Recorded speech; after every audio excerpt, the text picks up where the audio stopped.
Vem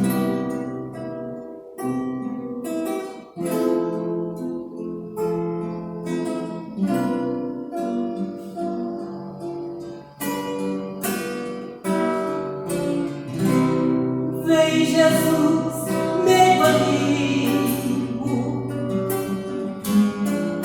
capacita o meu ser no amparo dos teus braços. Busco a paz em meu dever. Sei que às vezes não é fácil disciplinar meus pensamentos para viver em plenitude vossos sublimes ensinamentos.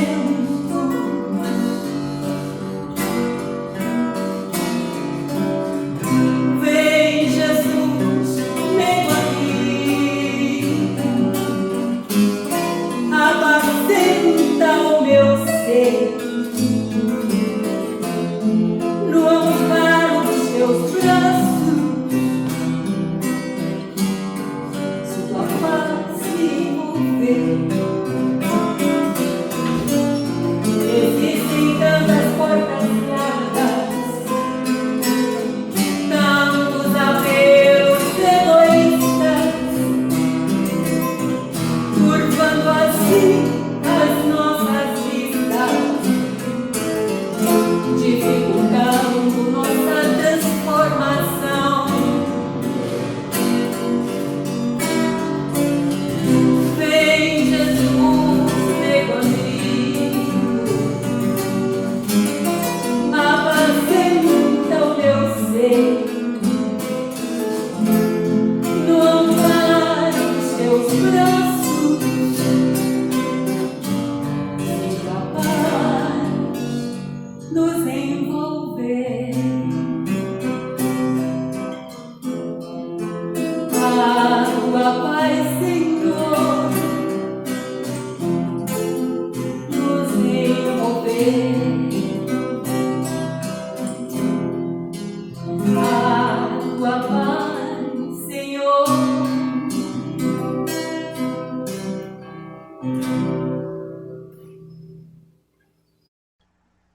Olá, amigos, olá, amigas, companheiras, companheiros do Centro Espírita André Luiz. Sejam todos bem-vindos ao nosso encontro de hoje. O nosso abraço fraterno a todos vocês. Queremos, primeiramente, agradecer ao Grupo Emmanuel por esse belíssimo preparo de ambiente, essa harmonia que nos prepara para recebermos a palestra daqui a alguns instantes. Quem desejar pode colocar sua garrafinha de água para ser magnetizada, que certamente os benfeitores amigos irão colocar o remedinho de que nós necessitamos, né? Então,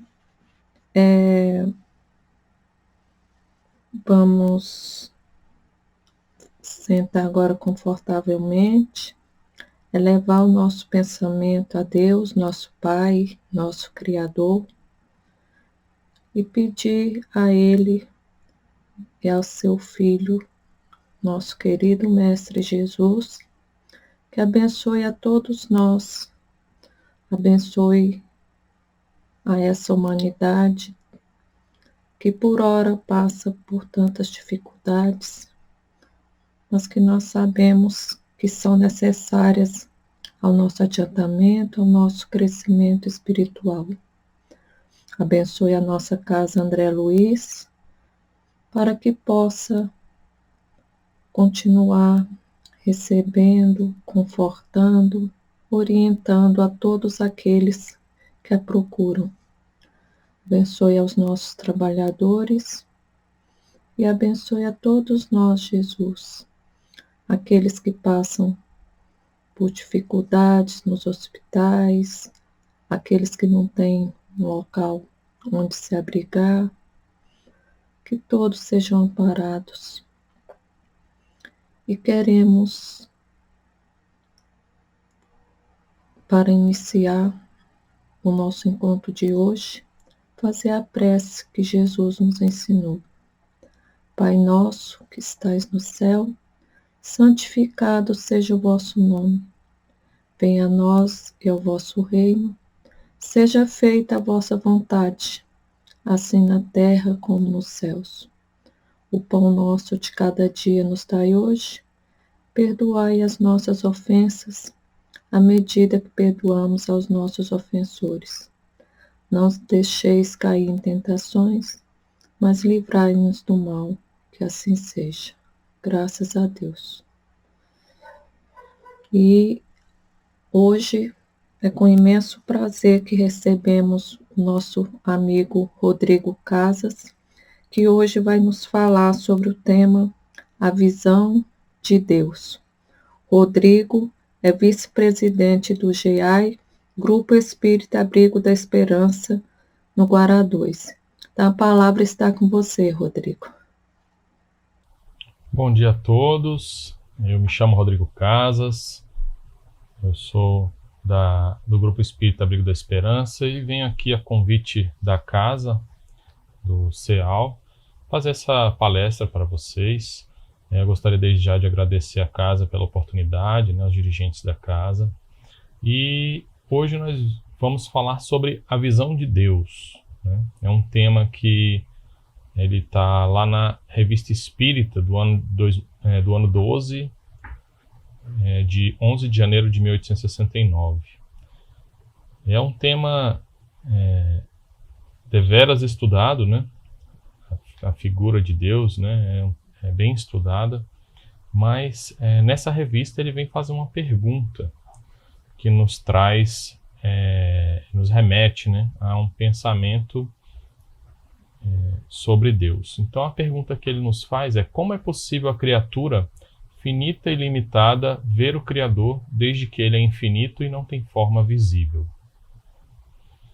Então essa pergunta que Kardec traz, que é respondida por um espírito em Genebra, em 11 de janeiro de 1869, nessa revista espírita, ele nos traz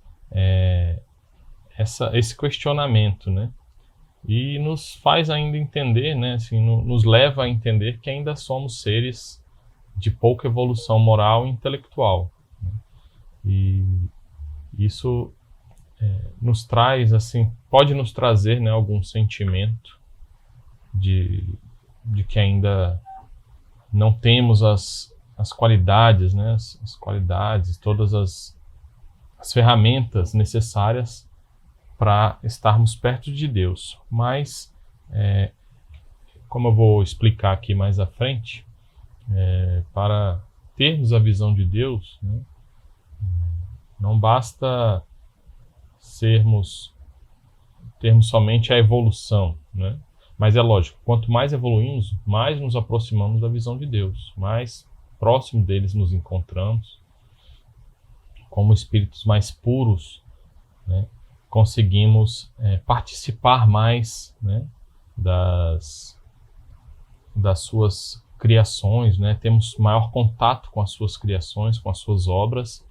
e também, como espíritos superiores, somos capazes de, como eu posso dizer, transformar mais a criação, e assim auxiliar nesse controle da obra divina. Então a doutrina espírita nos traz muito bem essas ferramentas de como a gente pode fazer para alcançar. Então eu vou falar um pouquinho para vocês sobre isso. Primeiramente, para começar, a gente precisa tentar entender, dentro da nossa visão limitada, de espíritos ainda pouco evoluídos, o que é Deus. Então, como essa é uma pergunta, das mais importantes, Allan Kardec, lá no Livro dos Espíritos, colocou ela como a primeira pergunta. Então, lá na primeira pergunta, ele não pergunta assim, o que é Deus? Porque se ele botasse o artigo o, Ele estaria limitando Deus a um ser humano, uma pessoa, né? Mas, a fim de não limitar, né, e já pensando na resposta que poderia ser produzida, Allan Kardec, muito inteligente, ele fez a pergunta: que é Deus? Né? Em francês, a pergunta seria qu'est-ce qu'est Dieu? Né? Que exatamente o que é Deus. Né? Ele não pergunta quem é Deus ou o que é Deus. Então, os espíritos vêm e respondem para ele da seguinte forma: Deus é a inteligência suprema, causa primária de todas as coisas. Essa resposta ela é interessante porque ela está dividida em duas partes, né? Primeiro, ele fala que Deus é a inteligência suprema. E o que a gente pode entender por inteligência suprema? Essa inteligência suprema, e a gente vai falar um pouquinho mais ao final sobre isso, é a prova que nós temos de que tudo isso que está à nossa volta, todas as coisas que nós vemos, nós entendemos, elas tiveram, né, que ser criadas, construídas de alguma forma inteligente, porque, veja, o ciclo solar, por exemplo, os planetas girando, a gravidade, a própria, imaginando dentro aqui do planeta Terra, né, os ciclos atmosféricos, o vento, a água, né, as ondas do mar, os animais, as relações entre os animais, né, a cadeia alimentar, todas essas coisas, né, que a gente pode imaginar, e todas as outras coisas que geram o nosso planeta como né, que regem, essas leis que regem o nosso planeta, elas não poderiam ter vindo simplesmente de um acaso qualquer. Então, por isso os espíritos vêm nos responder como Deus sendo a inteligência suprema, né? E, consequentemente, por ser a inteligência suprema, ele é a causa primária de todas as coisas, ou seja, é o princípio inicial de tudo, né? Porque a pergunta que os cientistas se faziam sempre naquela época era o que vem antes do que, né? E toda vez que encontrava alguma coisa, tá, mas o que vem antes disso? Mas aí o que vem antes disso? O que foi que criou isso? O que foi que gerou isso? E eles nunca chegavam a uma definição. Sempre no último ponto lá, eles acreditavam que era o acaso. Mas se aquela coisa ela tinha uma base, né, uma causa inteligente por trás, então é certo que deveria ter uma inteligência por trás, né, para gerar essa causa que daria, né, logo à frente um efeito. Então, essa resposta dos espíritos ela é muito interessante e nos traz já uma ideia, né, de Deus. E essa pergunta é a primeira pergunta lá do Livro dos Espíritos, né, não à toa. Logo em seguida, né, a gente pode também falar um pouco sobre os atributos de Deus. Então, lá no Livro dos Espíritos, ele também traz para a gente, né, nos itens, nas perguntas 10, 11 e 12, ele traz algumas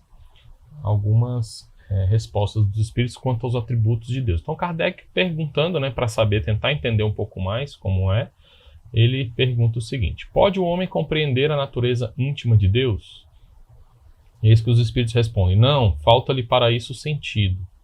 Então, que sentido seria esse que falta para o homem, né? Na verdade, quando a gente fala de visão de Deus, a gente imagina que seja aquela visão física, né, com os olhos, né, ao alcance, né? Então, mas não seria essa a visão de Deus que ele vem falar nesse texto da Revista Espírita e que vem nos trazer a esse estudo, né? Na verdade, ele fala dessa questão da consciência, né, da visão espiritual de Deus, né, de você poder enxergar, sentir, se aproximar de Deus. Então, como que o homem, né, ainda sendo esse ser de pouca elevação moral e intelectual, ele consegue, né, alcançar? Então, já nessa pergunta 10, os espíritos já respondem: não, falta-lhe para isso o sentido. Ou seja, a gente ainda não tem, até a nossa linguagem é limitada, né, para poder definir, né, o que seria Deus, quais seriam os seus atributos. Na pergunta 11, ele pergunta assim: será dado um dia ao homem compreender o mistério da divindade? E os espíritos respondem: quando não mais tiver o espírito obscurecido pela matéria, quando pela sua perfeição se houver aproximado de Deus. Ele o verá e o compreenderá. Então, aqui ele já fala, né? Quando que a gente poderá ver, né, Deus, né? Quando nós teremos realmente essa visão de Deus, essa compreensão de Deus. Então, ele dá duas saídas aqui.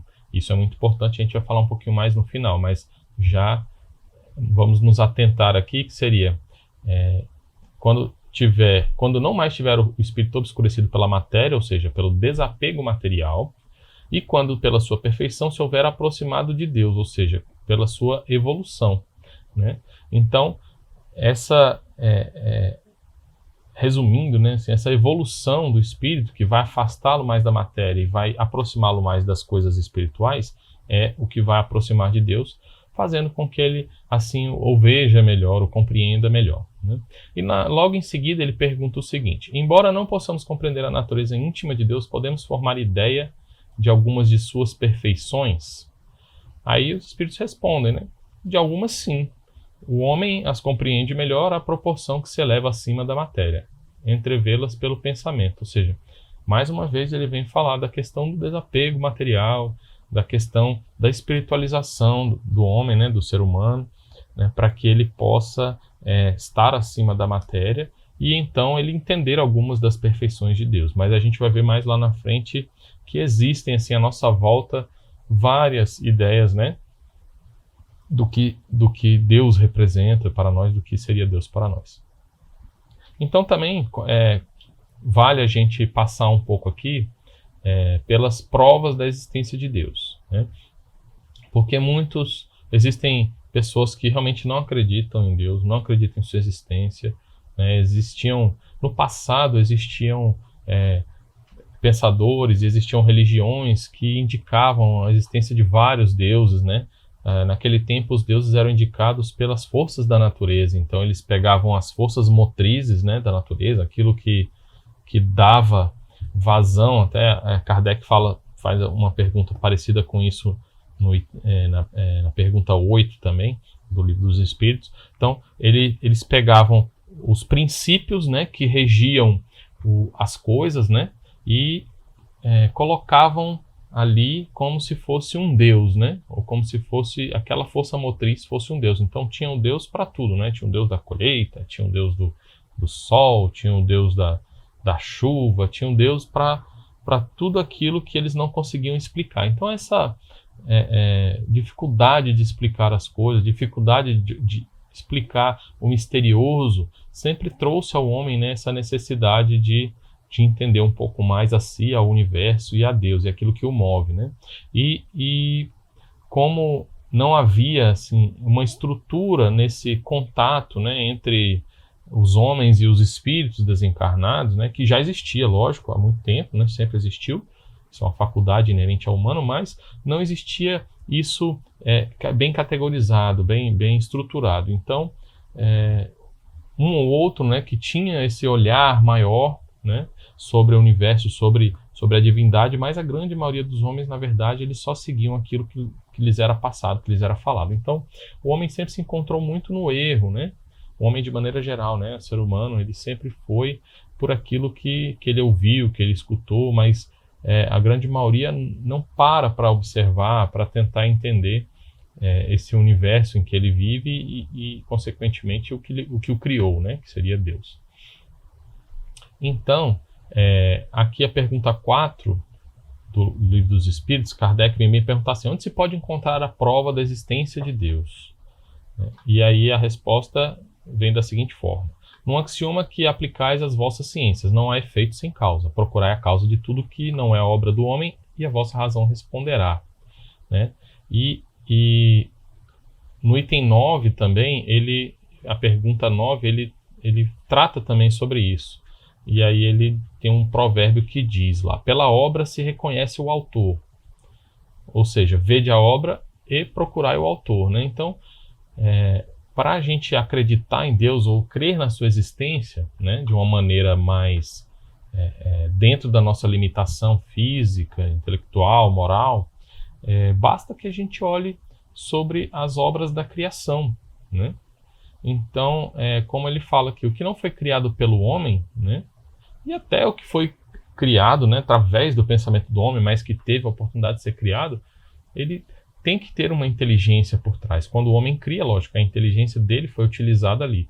Mas quando é aquela coisa natural, né, por exemplo, se a gente olha uma árvore, né, olha a estrutura de uma árvore, a beleza, né, começa como um grão pequeno, né, e desenvolve suas raízes, né, em busca de água e de alimento, né, e sofre todas as intempéries do sol, da chuva, e acaba por se tornar um grande carvalho, né, uma árvore grande que vai gerar frutos também. Então, olha a beleza que é isso, né? E vai se desenvolver, inclusive essa árvore pode frutificar e se espalhar por toda uma floresta ali. Então, se existe isso, né, deve haver algo por trás dessa existência, porque não foi o homem que fez, né? E não foram os outros animais que fizeram, não surgiu simplesmente do chão, que acreditavam nisso antigamente, né? Que as coisas surgiam espontaneamente do nada, né? Então, por essas obras é que a gente pode, né, acreditar na existência de Deus. Então, duvidar dessa existência é negar que todo efeito tem uma causa, né, que todo efeito inteligente tem uma causa inteligente, né? E acreditar que o nada pode fazer alguma coisa, né? Porque o que é o acaso, né, se não for o nada? Então, por exemplo, eu venho então com uma pergunta aqui para vocês que nos ouvem, nos assistem, né? A causa da criação poderia ser dada ao Big Bang ou outra teoria parecida?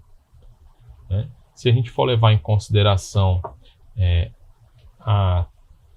isso que a gente estuda na doutrina espírita, com certeza não, né? Com certeza não, porque os estudiosos que estudavam, né, o Big Bang ou outra teoria nesse sentido, né, eles acabam chegando ao final de que tudo isso aconteceu pelo acaso, né, por uma série de consequências, de coincidências, né, de energias que se chocaram, de forças que se uniram para que depois elas se expandissem. Então, com certeza aconteceu um Big Bang? Muito provavelmente aconteceu, mas ele também, né, teve uma forma inteligente por trás ali que fez com que aquilo acontecesse dessa forma, ou seja, a expansão planetária, toda essa ordem que nós temos no universo, por mais que possa parecer desorganizado, mas essa ordem ela tem uma força inteligente que a gere, né? Então, até mesmo esse Big Bang ou esse início, né, ele foi dado por uma inteligência suprema, né, que para nós chamamos de Deus. Então, o homem, né, ou todo ser, né, não só deste planeta, mas de todos os planetas, eles trazem esse sentimento instintivo da existência de Deus, né? E Allan Kardec vem perguntar para os espíritos se isso realmente acontece, né? E ele pergunta o seguinte: que dedução se pode tirar do sentimento instintivo que todos os homens trazem em si da existência de Deus? Eis que os espíritos respondem: a de que Deus existe, pois de onde lhes viria esse sentimento se não tivesse uma base? É ainda uma consequência do princípio, não há efeito sem causa. Então ele volta a falar sobre a questão, né, da lei de causa e efeito. E aí eu venho pontuar aqui também o seguinte, que esse sentimento também o ser traz daquela mesma forma que a gente entende, por exemplo, os nossos pais, né? Nós temos um sentimento pelos nossos pais, nós temos um sentimento por aqueles que nos criaram, né? E esse sentimento, por mais que se afastem, ou por mais que não tenha sido a melhor das situações ou das criações, mas a gente nutre esse sentimento e a gente entende de onde a gente veio, né? De onde quem foi que nos deu a causa, né? Do nosso corpo físico, no caso. Então, ontem, inclusive, numa palestra, né, o palestrante estava falando sobre a prece e ele falou, né, a prece que Jesus nos ensinou, naquele tempo Deus era visto como algo, como um ser que era punitivo, que era dominador, que trazia o caos, né, que trazia todas as guerras, mas aí Jesus vem, chega e começa a prece chamando Deus de Pai, né? Pai nosso. Ou seja, ele realmente remete, né, a Deus como Criador, porque ele o aproximou, né? Inclusive, ele se aproximou de Deus, né? Ao chamá-lo de pai, porque essa relação entre pai e filho, ela é próxima, né? Então, esse sentimento que o ser traz dentro de si advém disso, né? Dessa consciência que nós temos impregnada, né? No nosso ser, né? Na nossa consciência nós temos impregnadas, né, as leis divinas, né, as leis naturais, as leis de Deus, nós temos impregnadas na nossa consciência e ao mesmo tempo temos também na nossa consciência esse sentimento, né, da existência de Deus, né, que é instintivo, como ele diz aqui, né? E lá na pergunta 6 também é relevante a gente trazer aqui o sentimento íntimo que temos da existência de Deus não poderia ser fruto da educação, resultado das ideias adquiridas? E aí os espíritos respondem: se assim fosse, por que existiria nos vossos selvagens esse sentimento? Então, veja bem, é uma pergunta a ser mais bem estruturada, né? Aqui, e a gente trabalhar um pouco. Porque será que a gente não tem esse sentimento, né, da ideia que a gente trouxe? Porque a gente entende que, por exemplo, quando o espírito desencarna, ele, estando, né, fora do corpo físico, ele vai continuar mantendo as ideias que ele viveu aqui no tempo material dele. Então, ele pode vir a trazer respostas, né, viciadas, né, eivadas desses vícios da matéria, ainda se assim ele ainda estiver apegado. Então, certas respostas, né, têm que ser analisadas. Inclusive, é uma orientação de Kardec que a gente analise sempre a resposta dos espíritos por conta disso. Então, poderiam ser resultado de ideias adquiridas, como essa nossa ideia de Deus, né, que a gente aprende desde pequeno, né, a orar, a pensar na existência. Mas, lá no fundo, realmente, como eu falei, né, nós temos essa ideia, né, esse sentimento de que nós não estamos sós, de que nós tivemos essa criação, né, de estar lá na nossa mente, lá no fundo, né, dentro da nossa alma, a gente consegue entender que há algo superior a nós, né? Se assim não fosse, as coisas não existiriam. E ele responde que também os selvagens, né, aqueles que não têm o conhecimento intelectual suficiente, eles também possuem esse sentimento. E isso realmente é de fato, porque nós vemos nas culturas mais pobres, né, de intelecto mais pobre ou de desenvolvimento mais pobre, elas possuem ali a sua ideia da divindade, né, de um Deus ou até de mais de um Deus, como eu falei no começo, e eles trazem aí essa ideia em si e exploram isso também, passam também de pai para filho, né?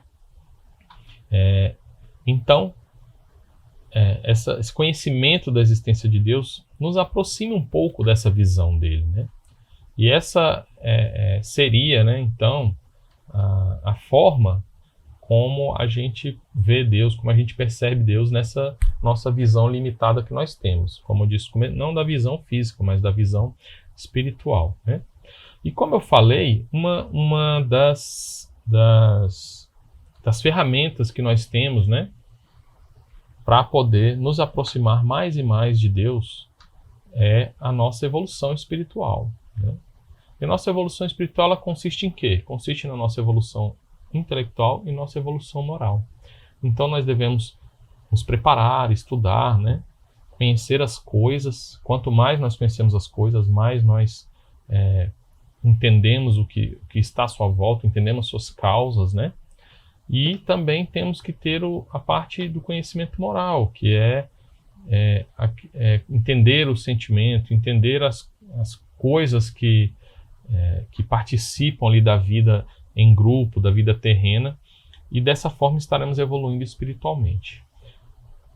Então, com relação a essa evolução dos espíritos, Kardec vem nos ensinar lá na questão 918 o seguinte, né? Ele faz a pergunta assim aos espíritos: por que indícios se pode reconhecer em um homem o progresso real que lhe levará o espírito na hierarquia espírita? E assim respondem os espíritos: o espírito prova a sua elevação quando todos os atos de sua vida corporal representam a prática da lei de Deus e quando antecipadamente compreende a vida espiritual. Então aqui a gente vê esses dois pontos, né? que é que traz a evolução espiritual aqui, né? O que a gente entende como evolução espiritual? A prática da lei de Deus, que seria a evolução moral, né?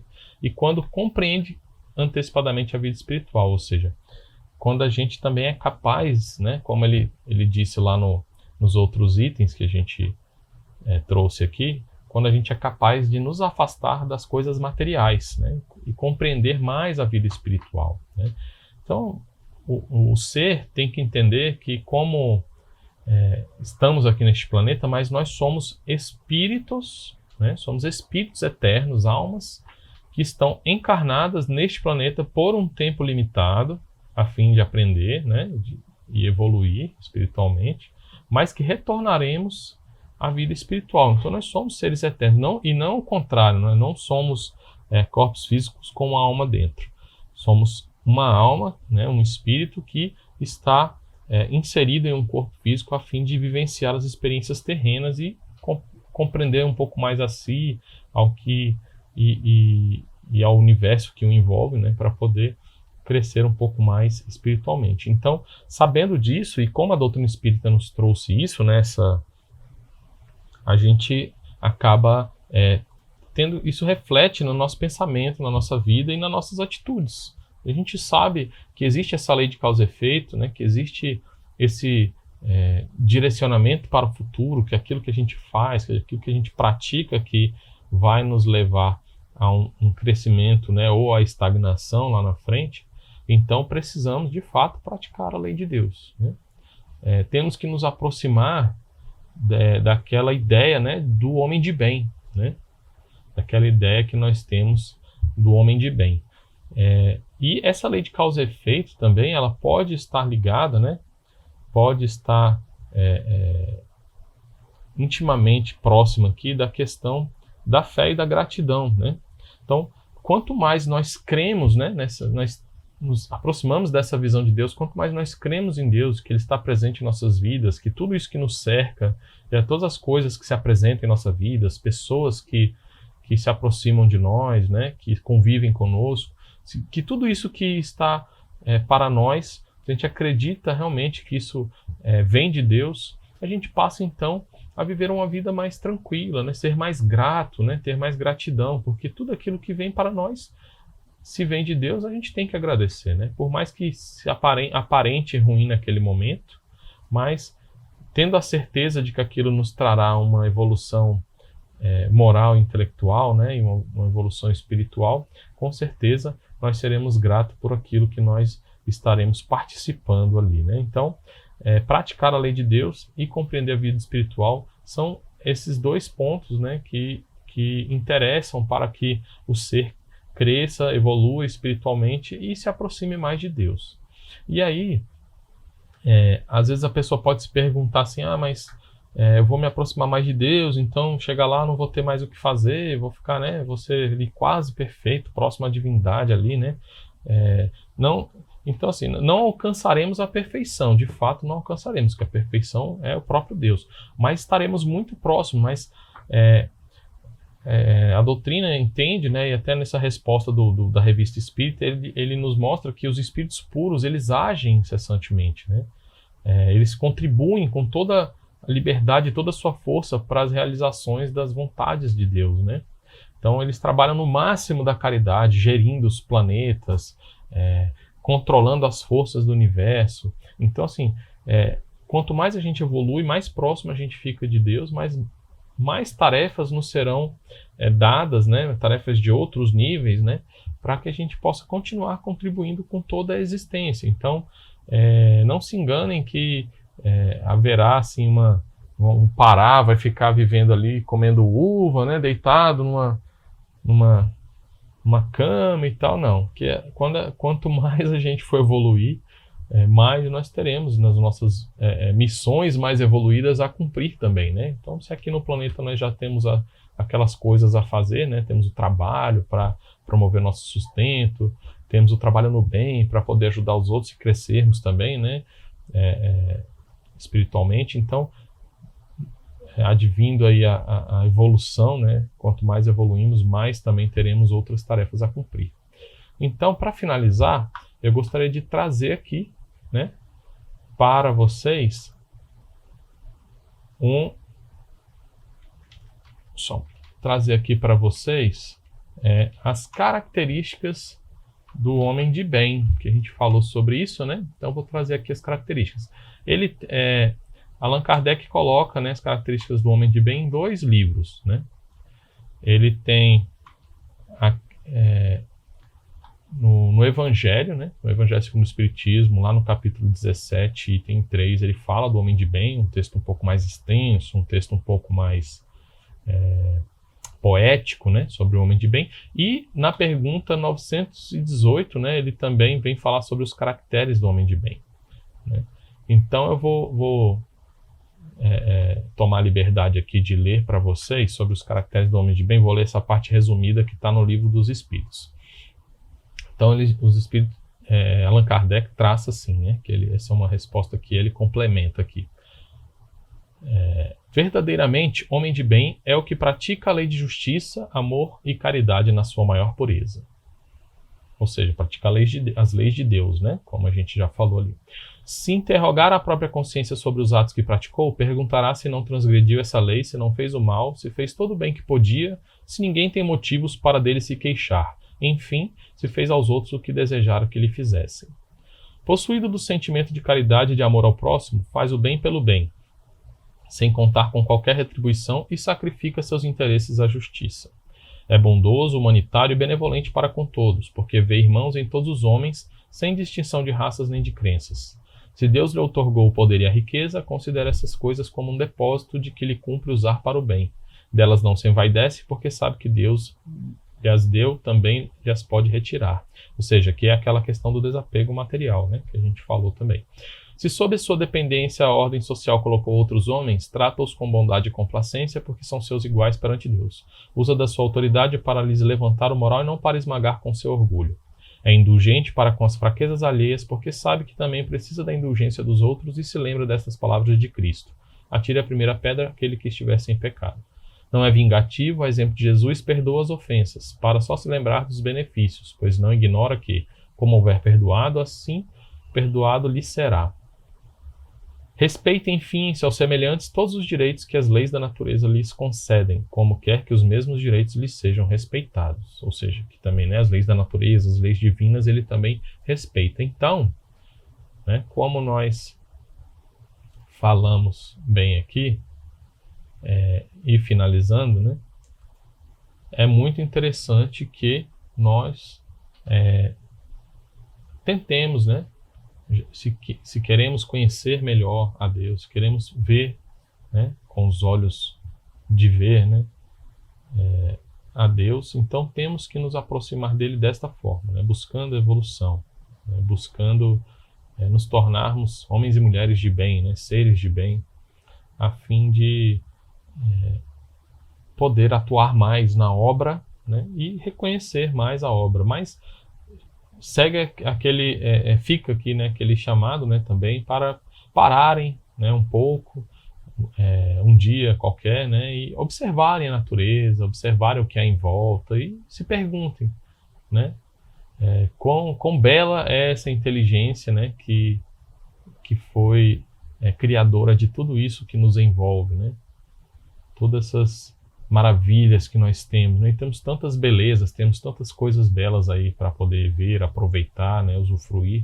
Então, pensemos nisso e pensemos que com certeza estaremos, né, buscando essa evolução, estaremos também nos aproximando do nosso Pai. Então, agradeço a todos mais uma vez e espero que tenha contribuído aí com essas palavras. E desejo a todos a paz de Cristo. Agradecemos ao Rodrigo por suas palavras, né, sobre esse assunto tão importante, sobre Deus, nosso Pai, nosso Criador, que nos criou e está sempre conosco, nas nossas alegrias, nas nossas tristezas, nas nossas dificuldades. Ele é a nossa força. Agradecemos também a todos vocês que estão aqui nos ouvindo. Que Deus ampare a todos vocês, proteja seus lares e que possamos ter todos uma semana de muita paz, de muita harmonia, de muito amor. Queremos avisar que nossas palestras estão acontecendo de forma virtual, aos domingos às 17 horas e às quartas-feiras às 19h30. Estão todos convidados a estar conosco aos domingos e às quartas-feiras. Queremos informar também que a Livraria do Ceal e a Lojinha Maria Angélica, que é o nosso bazar permanente, estão funcionando sempre pela manhã. Então, façam sua visita e contribuam para a manutenção da nossa casa. Quem desejar também pode contribuir nas contas aqui apresentadas ou na Livraria do Ceal, sempre pela manhã. Então, desde já, o Ceal agradece a contribuição de todos, que é tão importante para a manutenção da nossa casa. Então, vamos novamente, mais uma vez, elevar nosso pensamento ao alto e agradecer a Deus por essa oportunidade de estarmos aqui, aprendendo um pouco mais, alimentando nosso espírito, alimentando nossa alma, para que possamos crescer, para que possamos evoluir, para que possamos construir em nós essa fé raciocinada. Queremos pedir que Deus, nosso Pai, abençoe a toda a humanidade, abençoe esta casa e abençoe a todos os seus trabalhadores, para que possamos continuar divulgando essa doutrina que tanto nos consola, que tanto nos orienta, que tanto nos ampara. E assim, queremos pedir a permissão para encerrar o nosso encontro de hoje, dizendo graças a Deus.